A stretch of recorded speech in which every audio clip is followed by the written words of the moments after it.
जय द्वारिकाधीश की जय।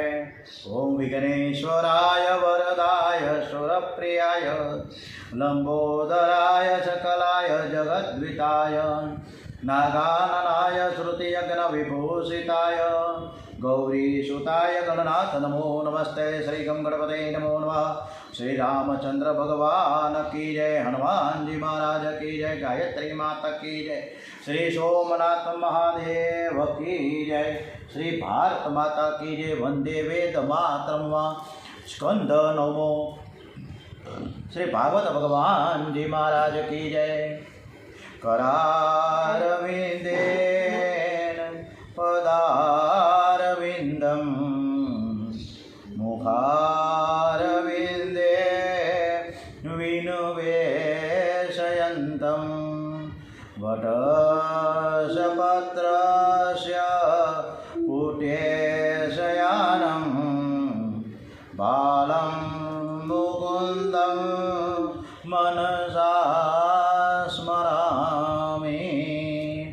ओम श्री कृष्ण कन्हैयालाल की जय। ओम नमो भगवते वासुदेवाय। श्री भागवत भगवान जी महाराज की जय। स्कंद नवमो। श्री राम અને શ્રી કૃષ્ણની સરખામણી। આજે ફાગણ વદ 14 છે, 17મી તારીખ અને બુધવાર છે। આજનો પરમ પવિત્ર દિવસના આજે કૃષ્ણ કથા આપણે ભગવાનને મંગળવાર છે। ઓકે, આજે સરસ મજાની કથા રામચંદ્રજી ભગવાન કૃષ્ણ કન્યાને સંભળાવીએ। આજે રામજીનો 9મો સ્કંદ છે, રામજીનો છે, 10મો સ્કંદ છે કૃષ્ણ ભગવાનનો। તો આજે મંગળવારના દિવસે રામચંદ્રજી કૃષ્ણ ભગવાનને સાષ્ટાંગ નમસ્કાર સાથે ભાગવતમાં શ્રી રામની કથા અનેક વાર આવે છે। રામ ન આવે ત્યાં સુધી કૃષ્ણ આવતા નથી। કોઈ પણ સંપ્રદાયને માનો, પણ જ્યાં સુધી રામજીની મર્યાદાનું પાલન નહીં કરો ત્યાં સુધી આનંદ મળતો નથી। રામજીની મર્યાદાનું પાલન એટલે કે રામજીના જેવું વર્તન રાખો। મનુષ્યને થોડી સંપત્તિ અધિકાર મળે એટલે તે મર્યાદાને ભૂલી જાય છે, પણ રામજીની મર્યાદાનું પાલન કરો, રામના જેવું તમારું વર્તન રાખો। રામજીની મર્યાદા આપણી મર્યાદા બની શકે એનું મહત્ત્વ છે। શ્રી રામજીનું ચરિત્ર સર્વથા અનુકરણીય છે। શ્રી રામને પધરાવશો તો અવશ્ય ભગવાન મળશે। અનુકૂરણ શ્રી રામની લીલાનું કરવાનું છે, જ્યારે કૃષ્ણ લીલાનું અનુકરણ કરવાનું નથી, પરંતુ તેને શ્રવણ કરવાનું છે। કૃષ્ણ લીલા ચિંતન કરવા માટે, ચિંતન કરી તન્મયતા થવા માટે છે। શ્રી રામ કરે તે કરવાનું છે અને શ્રી કૃષ્ણ જે કહે તે કરવાનું છે। શ્રી કૃષ્ણના ચરિત્રનું અનુકરણ કરવું હોય તો પૂતના ચરિત્રથી કરજો। તમે ઝેર પચાવ્યા પછી જ કૃષ્ણ ચરિત્રનું અનુકરણ કરી શકશો। શ્રી રામની લીલા સરળ છે, તેની બાળ લીલા પણ સરળ છે, જ્યારે શ્રી કૃષ્ણની લીલા ગહન છે, અટપટી છે। શ્રી રામે તો સરળતાની હદ વટાવી દીધી। શ્રી રામ જેવો સરળ પુરુષ જગતમાં કંઈ થયો નથી। સીતાજી અગ્નિ પરીક્ષા આપી છે, છતાં પણ એક ધોબીના કહેવાથી શ્રી રામે સીતાજીનો ત્યાગ કર્યો। આમ કરીને શ્રી રામે જગતને આદર્શ બતાવ્યો છે કે રાજાનું વર્તન કેવું હોવું જોઈએ। સીતાજીએ પણ પોતાના સ્ત્રી ધર્મ જરૂરથી બતાવ્યો છે। મારા પતિ એ મારા પરમેશ્વર છે। દુનિયાની કોઈ સંસ્કૃતિમાં આવો ત્યાગ જોવા નહીં મળે। રામાયણ એક અપ્રત્યમ ગ્રંથ છે અને રામકથા અપ્રત્યમ કથા છે। શ્રી રામનો દિવસના 12 વાગે જન્મ થાય છે, જ્યારે કન્યાનો રાત્રિના 12 વાગે જન્મ થાય છે। એક દિવસે તો બીજા મધ્ય રાત્રિએ એક રાજમહેલમાં જન્મ પામે છે, ત્યારે બીજા એટલે કે કન્યાઓ કારાગૃહમાં જન્મ લે છે। એક વૈષ્ણવે લાલાને પૂછ્યું કે તમે રાત્રે 12 વાગે કેમ જન્મ લીધો અને રામે દિવસના કેમ જન્મ લીધો? ત્યારે કૃષ્ણ કહે છે કે શ્રી રામ તો રાજા ધીરાજ છે, એમનો વરઘોડો નીકળે તો પ્રજા દર્શન કરી શકે, જ્યારે હું તો માખણ ચોર છું, ચોર તો રાત્રે જ આવે ને।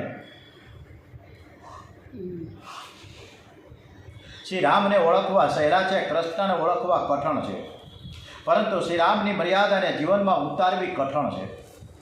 નરસિંહ અવતારની કથા એ ક્રોધનો, વામન અવતારની કથા એ લોભનો અને શ્રી રામના અવતારે કામનો નાશ કેવી રીતે કરવો તે બતાવ્યું છે। ક્રોધ લોભ અને કામનો નાશ પછી જ કૃષ્ણ ભગવાન પ્રગટે છે. ક્રોધ લોભ કામનો નાશ થાય પછી જ પરમાત્મા મળે. કૃષ્ણ મળે એટલે કે પહેલા સ્કંદથી કૃષ્ણ કથા શરૂ થતી નથી, પણ વાસના ક્ષય થયા પછી જ તેની શરૂઆત થાય છે. અષ્ટમ સ્કંદની સમાપ્તિમાં સત્યવ્રત મનુ મહારાજની અને સત્ય મત્સ્ય અવતારની કથા કહી. પરીક્ષિત રાજાએ કહ્યું કે આ સત્યવ્રત મનુ મહારાજના વંશની કથા તમે સંભળાવો. સુખદેવજી મહારાજ કહે છે કે રાજન, આદિનારાયણ પરમાત્માની ડૂંટીમાંથી કમળ ઉત્પન્ન થયું. તે કમળમાં બ્રહ્માજી પ્રગટ થયા. બ્રહ્માજીના પુત્ર મરીચી, મરીચીના પુત્ર કશ્યપ અને કશ્યપના પુત્ર વિવસ્વાન થયા. વિવસ્વાન સૂર્ય, સૂર્યને ઘેર વૈવસ્વત મનુ મહારાજનું પ્રાગટ્ય થયું. મનુ મહારાજ સૂર્યવંશના આદિ પ્રવર્તક છે. એમનું લગ્ન શ્રદ્ધા નામની સ્ત્રી સાથે થયું. મનુ મહારાજને ઘેર 10 બાળકો થયા છે. એમના નામ ઈશ્વાકુ, નગ, સરિયાતી, દ્રિષ્ટા, ધૃષ્ટ, પુરુષ, નરિષ્યંત, પૃષદ્ર, નભગ અને કવિ. દિષ્ટાના વંશમાં મરુત નામનો ચક્રવર્તી રાજા થયો. મરુતના ગુરુ તેમજ ઇન્દ્રના ગુરુ બૃહસ્પતિ હતા. મરુત રાજાને અનેક વાર યજ્ઞ કરવાનો હતો. એમાં પૂજન કરવા માટે બૃહસ્પતિએ ના પાડી. કુલ ગુરુનું પૂજન દરેક કાર્યની પહેલાં થવું જોઈએ. હવે કરવું શું? એકવાર મરુતને નારદજી મળ્યા. મરુતે નારદજીને પોતાની હકીકત જણાવી. ત્યારે નારદજીએ મરુતને કહ્યું કે તું બૃહસ્પતિના નાના ભાઈ સમૃદ્ધને બોલાવો.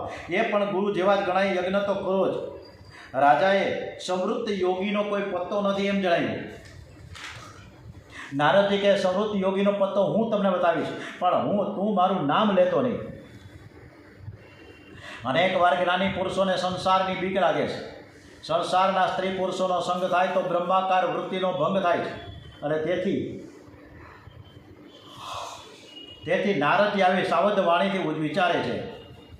સાવધ વાણીથી ઉચ્ચારે છે કે સમૃદ્ધ યોગી રોજ એકવાર કાશી આવે છે. મહાપુરુષો ભજનમાં નિયમ રાખે છે. સમૃદ્ધ કાશી વિશ્વનાથના દર્શન કરવા આવે છે. પણ રસ્તામાં કોઈ શબના દર્શન થાય તો તેને શિવરૂપમાંની વંદન કરીને પાછા ફરી જાય છે. શબમાં જ એમના શિવના દર્શન થઈ જાય છે. મરુત રાજા રાત્રે શબ લઈને બેઠા છે. તે અચાનક એક માણસ શબને પગે લાગ્યો. તેથી મરુત રાજાને ખાતરી થઈ ગઈ કે આ સમૃદ્ધ યોગી જ છે. મરુત કહે તમે સમૃદ્ધ છો, મારા ગુરુ છો, તમે બૃહસ્પતિના ભાઈ છો, એટલે તમે મારા ગુરુ થયા. બૃહસ્પતિ દેવોના ગુરુ થયા પછી મારા ઘેર આવતા નથી. મારે એક યજ્ઞ કરાવો છે. એમાં બૃહસ્પતિ ન આવતા તમે ગુરુ થઈને આવો. સમૃદ્ધ કહે કે હું યજ્ઞ જરૂર કરાવીશ, પણ તમારું ઐશ્વર્ય જોઈને. હું તારો ગુરુ થવા તૈયાર છું, પણ યજ્ઞ કરાવવા તૈયાર છું. એવા સમયે તું મારો ત્યાગ કરીશ તો હું તને તે જ ઘડીએ બાળીને ખાક કરી નાખીશ. રાજા કબૂલ થયા. સમૃદ્ધે મૃત રાજાને મંત્ર દીક્ષા આપીને યજ્ઞની શરૂઆત કરાવી. મરુત રાજાના યજ્ઞમાં સર્વ પાત્રો સોનાના જોઈ બૃહસ્પતિ લલચાય છે. એ મરુતને કહેવડાવે છે કે હું કોઈ યજ્ઞ કરાવવા તૈયાર છું. બૃહસ્પતિએ ઇન્દ્રને ઇન્દ્ર યજ્ઞ મારફત કહેવડાવ્યું બૃહસ્પતિને ગુરુ બનાવો, અને જો નહીં બનાવો તો ઇન્દ્ર યજ્ઞમાં વિઘ્ન કરશે. ત્યારે સમૃદ્ધ અગ્નિને કહે છે કે તું મારી આજ્ઞા વિરુદ્ધ જઈશ તો તને હું બાળી નાખીશ. સમૃદ્ધ યોગી આજ્ઞા કરે તે દેવ તથા પ્રત્યક્ષ હાજર તે અવિર્ભાગ ગ્રહણ કરે છે. મરુતનો યજ્ઞ જેવો થયો. મરુતનો યજ્ઞ જેવો થયો તેવો કોઈનો થયો નથી, થવાનો પણ નથી. મનુ મહારાજના મોટા દીકરા ઈશ્વાકુના વંશમાં શ્રી રઘુનાથજી પ્રગટ થવાના છે. મનુ મહારાજનો બીજો પુત્ર પૃષદ્રના હાથે અજાણતા ગાયની હિંસા થઈ. મનુ મહારાજના પુત્રે નભગનો અને નાભાગ, અને એને ત્યાં નાભાગનો જન્મ થયો. નાભાગ શિવનો ભક્ત હોવાથી તેમની કૃપાથી તેમને ત્યાં અમરીશનો જન્મ થયો. અમરીશ એ મર્યાદા ભક્તિના આચાર્ય છે.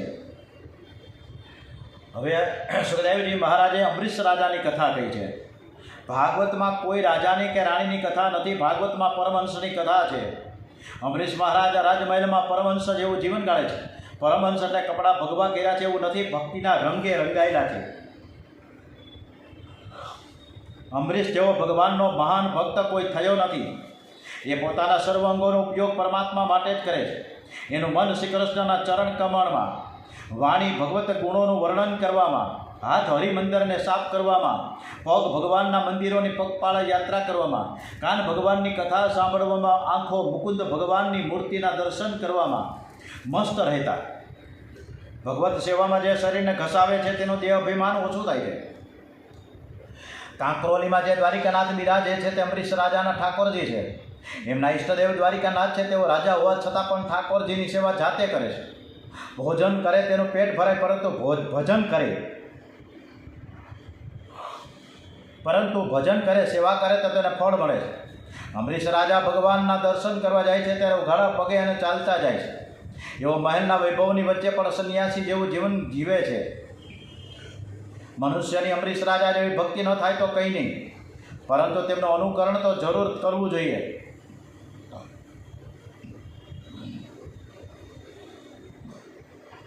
અમરીશ રાજાના મહેલમાં અનેક નોકરો હતા, છતાં રાજા રાણી દ્વારિકાનાથની બહુ પ્રેમથી ભાવપૂર્વક સેવા કરે છે. દ્વારિકાનાથ માલિક છે, હું એમનો સેવક છું, એવી એમની નિષ્ઠા છે. મંદિરમાં બુખારીની સેવા પણ જાતે જ કરે છે. ભગવાન તમને ખૂબ સંપત્તિ આપે તો તમે તમારું કામ કરવા માટે ભલે નોકર રાખો, પણ ઠાકોરજીની સેવા કરવા માટે કોઈ નોકર રાખશો નહીં. ઠાકોરજીની સેવા તમે જાતે જ કરો. જે સેવા કરે છે તેને તેનું ફળ મળે છે.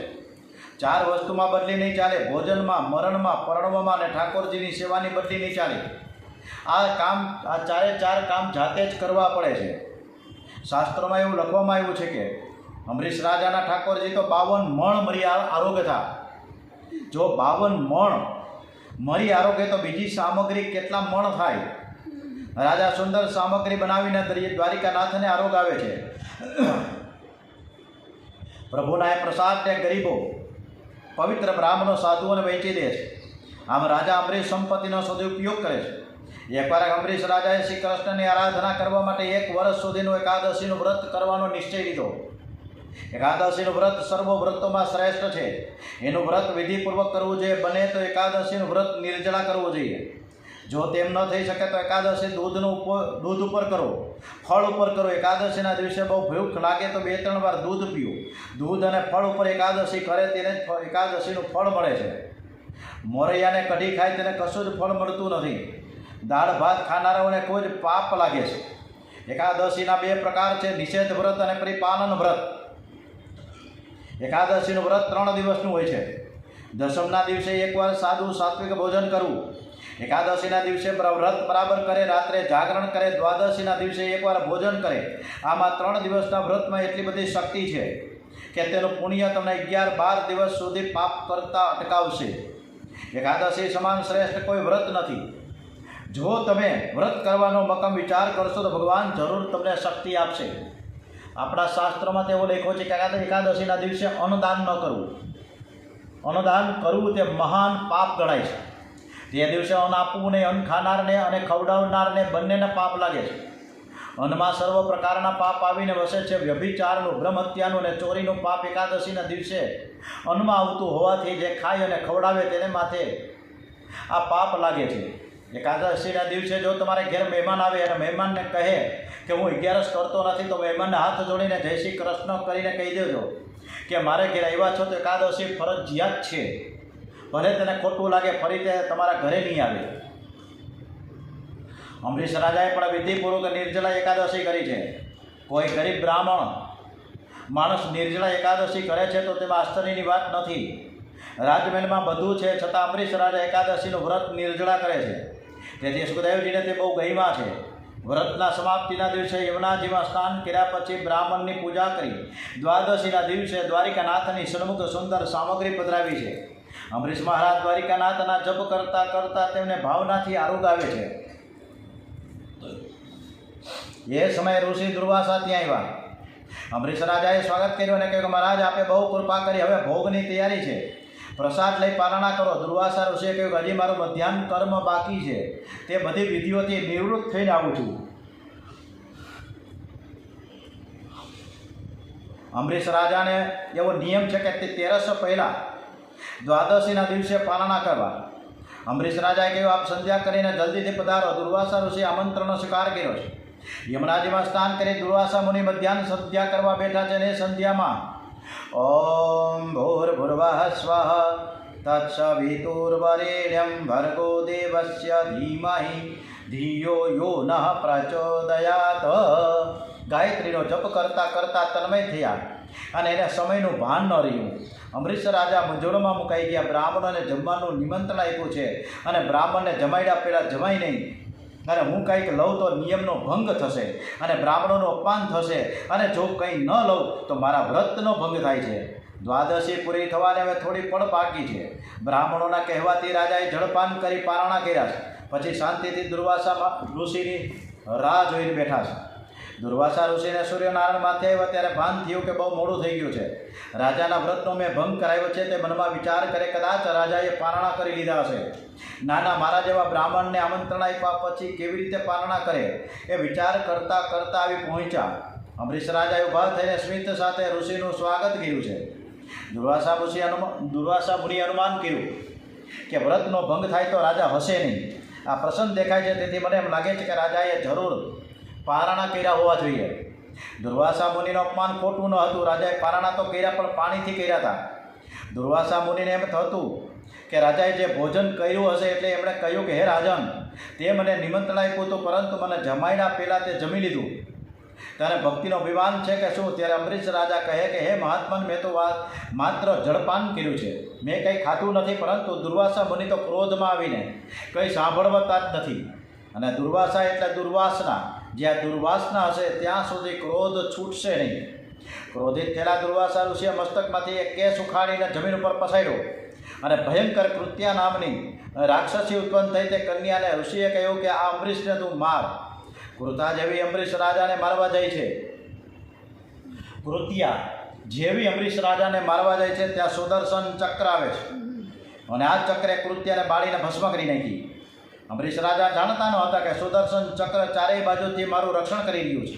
તમે જે દેવની બહુ પ્રેમથી પૂજા કરો છો, જેના નામનો તમે જપ કરો છો, તે દેવ ભલે તમને ન દેખાય પણ તે તમારી ફરજ છે અને સર્વકાળે તમારું રક્ષણ કરે છે. તે સુદર્શન ચક્ર કૃત્યાને બાળીને દુર્વાસા મુનિને મારવા માટે પાછળ પડ્યું છે.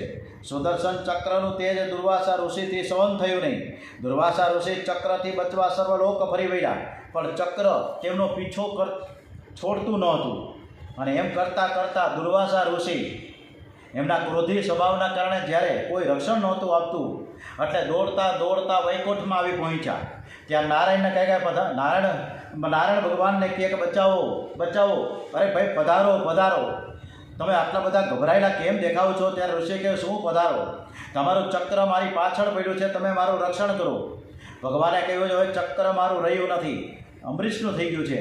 જે વૈષ્ણવો પોતાનું સર્વસ્વ મને અર્પણ કરે છે એને હું મારું સર્વસ્વ અર્પણ કરું છું. આ સુદર્શન ચક્ર અત્યારે તો અંબરીશની આજ્ઞામાં છે. હું પણ ભક્ત પરાધીન છું. મારા ભક્તોની આગળ હું કશાની પણ પરવા કરતો નથી. જ્યારે ભક્તો સઘળું સર્વથા ભક્તોના આધીન છું. મારામાં થોડી પણ સ્વતંત્રતા નથી. મારા સીધા સાદા ભક્તોએ મારું હૃદય પોતાના હાથમાં રાખ્યું છે. ભક્તજનો મને પ્યાર કરે છે અને હું તેમને પ્યાર કરું છું. મારા ભક્તોની આગળ હું કશાની પરવા કરતો નથી. જ્યારે ભક્તો સઘળું છેવડીને કેવળ મારા શરણમાં આવે છે, ભક્તો મારા માટે સર્વસ્વને ત્યજે છે, તો પછી હું મારા ભક્તો માટે સર્વસ્વ શા માટે ન ત્યજું? મને મારા ભક્તજનો ખૂબ જ પ્રિય છે. સાધવો હૃદયમ મધ્યે સાધુનામ હૃદયમ ત્વમમ. મારા ભક્તજનો એ જ મારું હૃદય છે અને ભક્તોનું હૃદય હું છું. મારા ભક્તો મારા સિવાય કોઈ પ્રકારની મુક્તિની ઈચ્છા કરતા નથી. તપો વિદ્યા ચ વિપ્રાણામ નિશ્રેષ કરે ઉભે તે એવ દુર્વિનીતસ્ય કલ્પતે તે કતુર્ન્યથા.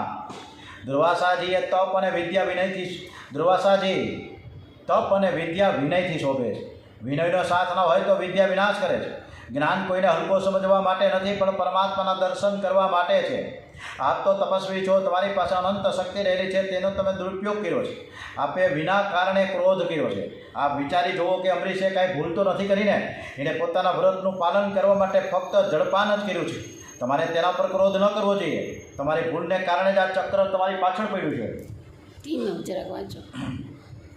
માટે તમે અંબરીશ પાસે જઈને તેની ક્ષમા માંગો. એમના કહેવાથી જ આ સુદર્શન ચક્રનો વેગ શાંત થશે.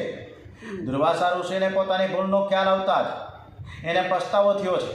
તેઓ અંબરીશ પાસે આવીને વંદન કરવા લાગે છે. ત્યારે અંબરીશ રાજા તેને વંદન કરતા અટકાવીને કહે છે કે આપ વંદન કરો એ ઠીક નથી. પછી તો અંબરીશ રાજાએ સુદર્શન ચક્રને પ્રાર્થના કરી કે જો આજ સુધી મેં કંઈક જેટલા દાન અને પુણ્ય યજ્ઞ અને સત્કર્મો કર્યા હોય તો તમારો વેગ શાંત થઈ જાય. ભક્તિ કરો તો અંબરીશના જેવી કરો. અંબરીશની ભક્તિથી ભગવાનને પણ કહેવું પડ્યું કે હું તો ભક્ત પરાધીન છું. અહમ ભક્ત પરાધીન. જેની ભક્તિ સિદ્ધ થઈ એને સર્વશાસ્ત્રોનું જ્ઞાન થઈ જાય છે. નામ લિયા ઉન્હોને જાન લિયા સકલ શાસ્ત્ર કા ભેદ. बिना नाम नरके गया पद पट पट चारो वेद। चारे वेद कदाच ये वाँची लिए, पढ़ी लिए, मनन करी लिए, चिंतन करी लिए, पण बिना नाम नरके गया। परंतु भगवानનું નામ જો ન લીધું હોય તો તે નરકે જાય। દુર્વાસાન પ્રેમથી જમાડીને અમરીશ રાજાએ ક્ષમા માંગી છે। પછી દુર્વાસા અમરીશની ભક્તિના વખાણ કરે છે, પરંતુ અમરીશને કોઈ અભિમાન થતું નથી। એવો તો કહે છે કે જીત મારી નથી, જીત મારા ઈશ્વરની છે। અભિમાન જ માનવીનું પતન કરાવે છે। સુખદેવજીને પણ અમરીશ જેવા રાજાઓ ગમે છે અને તેથી તેઓએ આ કથામાં રાજાને સાંકળી લીધા છે। સુખદેવજી વિચાર કરે છે કે ધન્ય છે અમરીશની ભક્તિને। તે રાણીઓની સાથે મહેલમાં રહીને પણ સંન્યાસી જેવું જીવન ગાળે છે, જ્યારે હું તો વનમાં જઈને સંન્યાસી જેવું જીવન ગાળું છું, એટલે તો મારા કરતાં અમરીશ શ્રેષ્ઠ છે।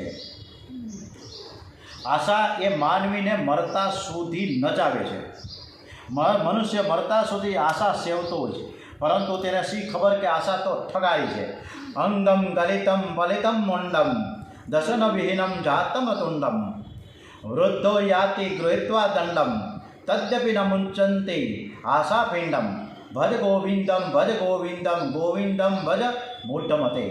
ભગવાન શ્રી શંકરાચાર્ય મનને આવો સુંદર બોધ આપ્યો છે। સૌભરી ઋષિ મહાસિદ્ધ હોવાથી પડવારમાં પોતાનું રૂપ બદલી શકતા, પરણવાની ઈચ્છાને કારણે તેને પોતાનું રૂપ બદલી કાઢ્યું। એવો અતિ સુંદર સ્વરૂપ ધારણ કરીને રાજમહેલમાં ગયા છે। સૌભરી ઋષિનું અતિ સુંદર સ્વરૂપ જોઈને રાજાની પાસે 50 કન્યાઓમાં ઝઘડો થવા લાગ્યો છે। તેથી રાજાએ પોતાની 50 કન્યાઓના લગ્ન સૌભરી ઋષિ સાથે કરી દીધા।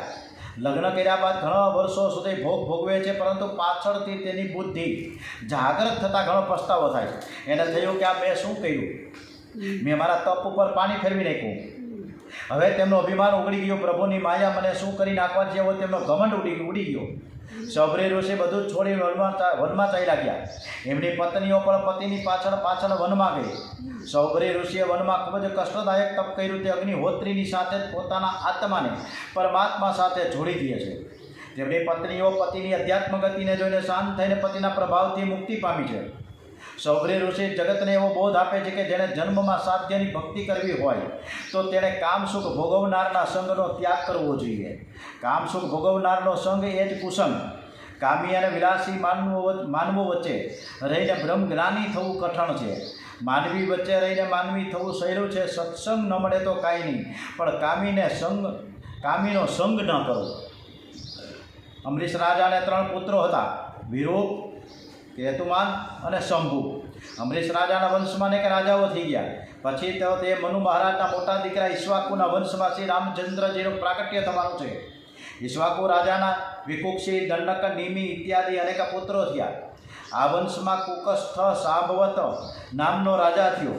કુકસ્થના વંશમાં અનેના પૃથુ, વિશ્વનંદ્રી, ચંદ્ર, યુનાશ્વ, બૃહદશ્વ, ધુંધુમાર, દ્રઢાશ્વ, હરિયનશ્વ, નિકુંભ, બર્ણાક્ષ, શેનિજીત, ત્રદક્ષ અને માંધાતા થયા છે। તેમના પછી અમરીશ, યુનાશ્વ, હારિત, પુરુકુષ્ય, અનરણ્ય, હરિયશ્વ અને સત્યવ્રત થયા છે। સત્યવ્રતનું બીજું નામ ત્રિશંકુ અને ત્રિશંકુના પુત્ર હરિશ્ચંદ્રના રોહિત થયા। બાદ હરિત, ચંપક, વિજય, ભરૂક, ઉગ્ર, બાહુક થયા છે। બાહુકનો પુત્ર સગર રાજા થયો છે અને આ સગર રાજાને પુત્રોની સદગતિ કરાવી છે। પછી હું પ્રયત્નો કરે છે અને એ કથા તરફ આપણે આવતીકાલે સવારના 9:15 વાગે ભેગા થશું। ઓમ શ્રી કૃષ્ણ કનૈયા લાલ કી જય, દ્વારિકાધીશ કી જય, ડોંગરેજી મહારાજ કી જય, શ્રી સુખદેવજી મહારાજ કી જય, ઓમ શ્રી ભાગવત ભગવાનજી મહારાજ કી જય। ઓમ નમઃ પાર્વતી પતે, હર હર હર હર મહાદેવ હર।